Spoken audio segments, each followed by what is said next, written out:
Hey guys, welcome back to my channel. This is Eve here. Today's video I'm very excited to do because I like to play with one of my new eyeshadow palettes.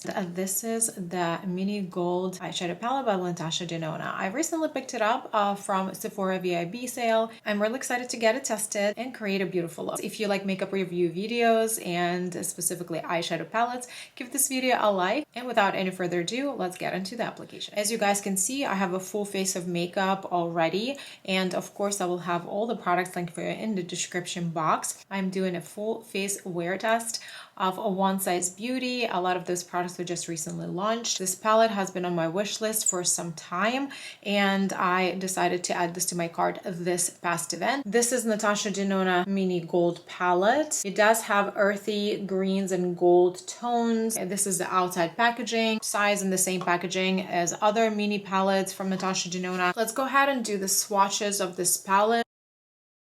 Shade Lodge, Matte Light Tawny Brown, Dark Sepia, Dark Taupe with Pink Shimmer, Door, High Shine Vibrant Yellow Gold, Baya, Matte Olive Green, Thea, Taupe with Green Reflects. This palette retails for $25. There are 2 different mattes and then 3 shimmers. I have to say, you guys, that every single shade swatched so effortlessly, and you can see the pigmentation. I mean, it speaks for itself. I'm gonna go ahead, create a look on one eye, and I'll come back and we'll show you what I did. All right, guys, this is the look that I came up with. And on this eye, I'm gonna show you exactly how I did it. So I'm gonna start with this shade Baya right here. This is a matte green. I'm gonna start it as a halo eye. So I'm gonna start from the inner corner, kind of gonna look down like that. My eyes are hooded, so there's a specific way for me to apply shadows because I need to simulate or almost like fake the crease. So I'm actually looking down, and my natural crease, you guys, as you can see, it's like the fold is right here, and I'm going above where my orbital bone is. So kind of creating the visual effect of a larger lid. I want to just leave the center area naked. Focus the color like right here on the inner corner of my eye. Next, I'm gonna go and bring it to the outer corner. Make sure the color is nicely concentrated there. And this is a brush number 2, that BH Cosmetics set that I recently found on TJ Maxx. I still actually see them there. So I covered this outer corner, tapping motions, no swiping, just tapping. And again, you guys see that my crease ended here, and I'm actually going tapping motions, placing that matte shade much higher on the orbital bone.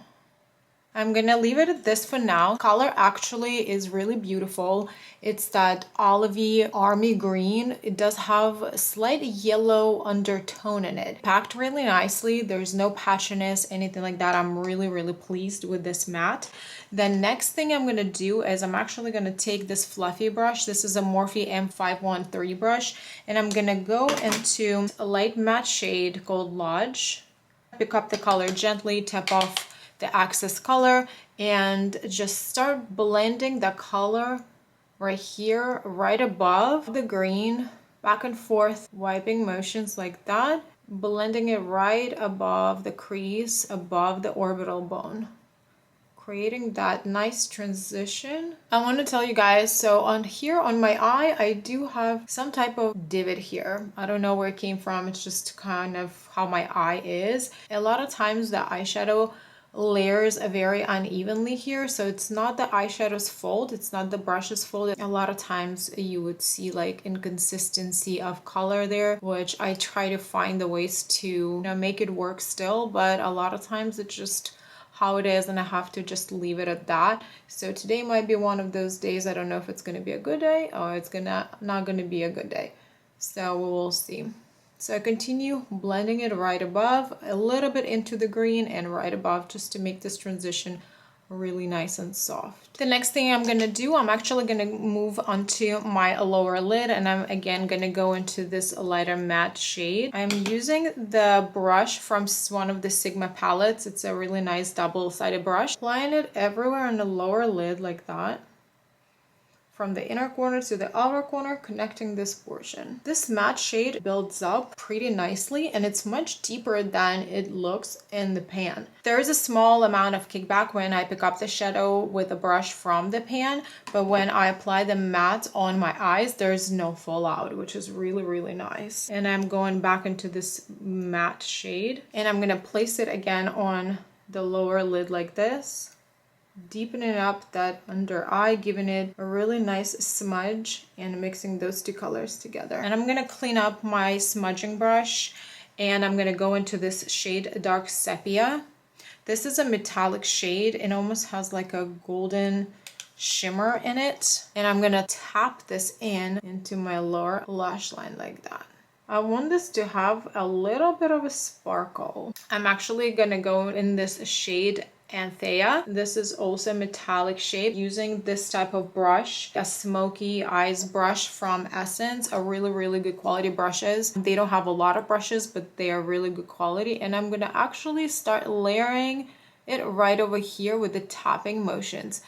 With this shades, you guys, now that I already do have my full base on, so I don't have a choice at this point. Natasha Denona shimmers tend to have a small amount of fallout. So if I would to create this look, I would start from the eyes and then do the base. So now that I already do have the face, I like to just press the eyeshadow into the matte base that I already have. This shade layers really nicely on top of that green matte shade because they almost have the same undertone. So I'm just tapping it into here in this base. I want to make it as concentrated as possible. I'm going to go back to my blending brush and I'm just going to pick up the smallest amount of this lighter matte shade and start blending these two together one more time.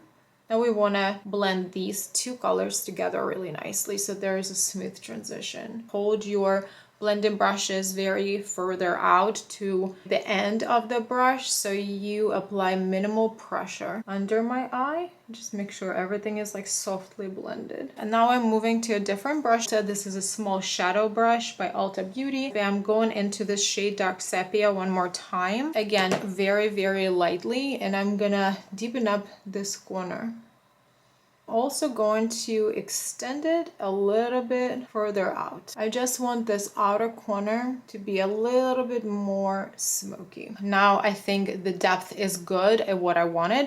I'm gonna go back to my blending brush again. I'm not gonna pick up any color anymore. I'm just gonna use it as is and just blend it one more time. Make sure everything is just nice and soft. And the last thing I wanna do, I'm gonna go into this shade right here called Door, and I'm gonna use Anastasia 813 brush. This shade seemed to have a little more texture, and I'm gonna actually press and swipe right in the middle of this bare area there I left. This shimmer shade has quite a bit of a texture and it does have a fallout. This is probably the most fallout you will get out of 5 shades that are in this pan. I am tapping my brush right here up to the arch where I initially created with a matte shade and just staying within this bare area there I left off. Blend it out here. Tap it out on the edges to blend it in my sides, like inner corner and outer corner shades. So I'm gonna go back with my finger and just tap it out like right in the middle so the color sticks a little bit more and it's pigmented a little bit higher. I definitely still have the glitter under my eye that did not come off. If you're using just the mattes, they are perfectly fine. If you thinking to use this entire palette to create like this glam look, using all the shimmers, I would recommend that you do your eyes first. I would like to put something in my inner corner, something just a little bit brighter. I'm going to try to do this highlighter from Natasha Denona face palette. I'd like to go ahead, add an eyeliner. I'll be right back with my final thoughts. I really like the packaging. I generally like the idea of 5 pan palettes from Natasha Denona. If you've never tried the brand, if you like to test her formula, I think this is a really great way to do it. The shades are pretty pigmented. I really like that there are 2 mattes and one is lighter, one is a little bit more of medium depth. And then we have 3 different shimmers. Again, there is a little bit of depth going on with shimmers as well. I don't mind that the deepest shade is a shimmer. That does give you that very glamorous finish to your looks. Like I mentioned earlier, the mattes blend out really easily. They pack really nicely. They blend really nicely. Sometimes you can judge a palette by the swatches, but the swatches were absolutely just one swipe of full pigment, and then it was really easy to create this look. I love the color story. Green shades and green colors have been pretty big trend since last year, and I think this would be a perfect palette for the fall. You can do a fully matte look out of this. I really like that there is a versatility. Even though it is such a small palette, you still can create several looks out of this if you like the color story. Okay guys, this sums up my video for Natasha Denona mini gold palette review. Thank you so much for watching. I hope you enjoyed it and found it helpful. Let me know what Natasha Denona palettes you have in your collection. I would like to know if you have any specific recommendations for me to try in the future. I'm definitely looking into expanding my Natasha Denona palette collection. If you like this video, give it a thumb up and don't forget to subscribe to my channel before you go. Thanks so much for watching, and I will see you in my next videos.